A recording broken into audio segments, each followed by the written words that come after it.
It's Valerie Sheridan from Easy Peasy Living. Thank you for joining me again for another segment of Wednesday Wisdom. Can you believe that we are already finished with the first quarter of 2023? It is already April. I don't know how that happened, but as you know, new month means a new topic for our Wednesday Wisdom segments.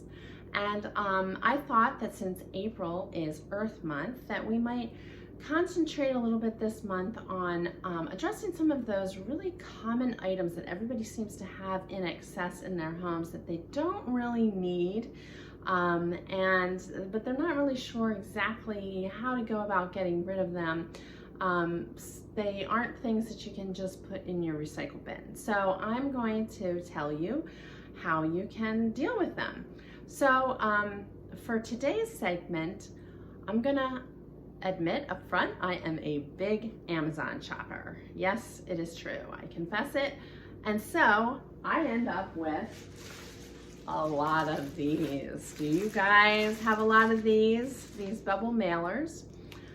Even if you don't shop at Amazon, a lot of companies seem to ship things if you do any kind of online shopping in these little mailers, and they're handy for shipping things.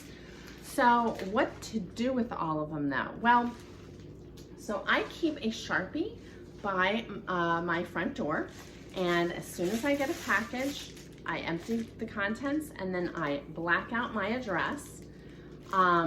You can try to remove the labels. That's a lot easier said than done though. But did you know that you can reuse these? Do not go out and buy bubble mailers if you have a lot of these lying around. Just reuse them, and that way you're keeping them out of the landfill, at least for now, and giving them another purpose. And you're saving yourself some money because you're not going out and spending money on bubble mailers. So these are great. All you do is, as I mentioned in a previous segment of Wednesday Wisdom, you can go to USPS.gov and set up an account. There's also apps like Pirate Ship, where you can package up your own packages in something like this. You don't have to search around for a box that'll fit, as long as you have one of these.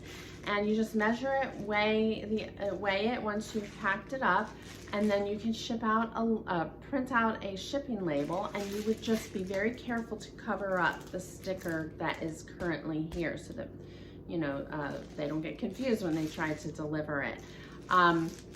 You just tape it back up, and you can schedule a pickup and off it goes, or you can drop it off at the post office. And it's very handy. So that's number one way that you can use it. The other way is you can use it inside the packages to protect the items inside.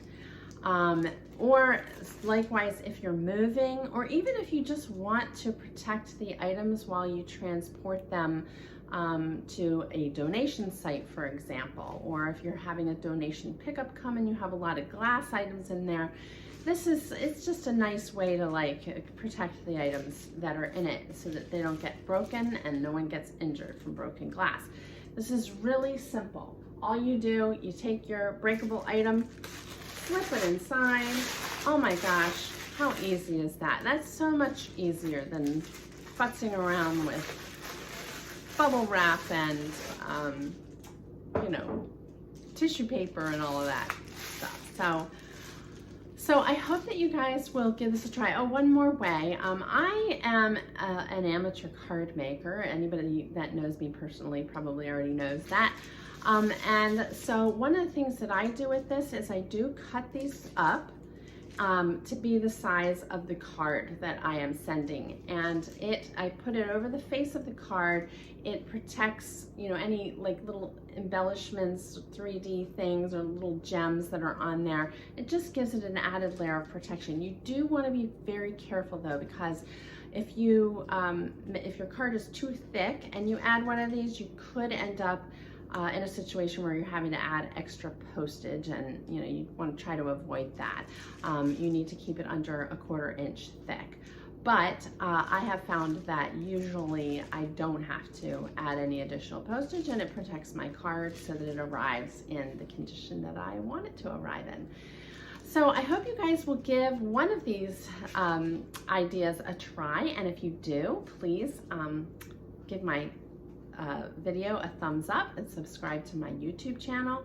If you need other ideas for anything of an organizing or decluttering nature, you can go over to my website at www.easypeasyliving.com, or feel free to email me anytime if you are in need of a solution for simplifying your life.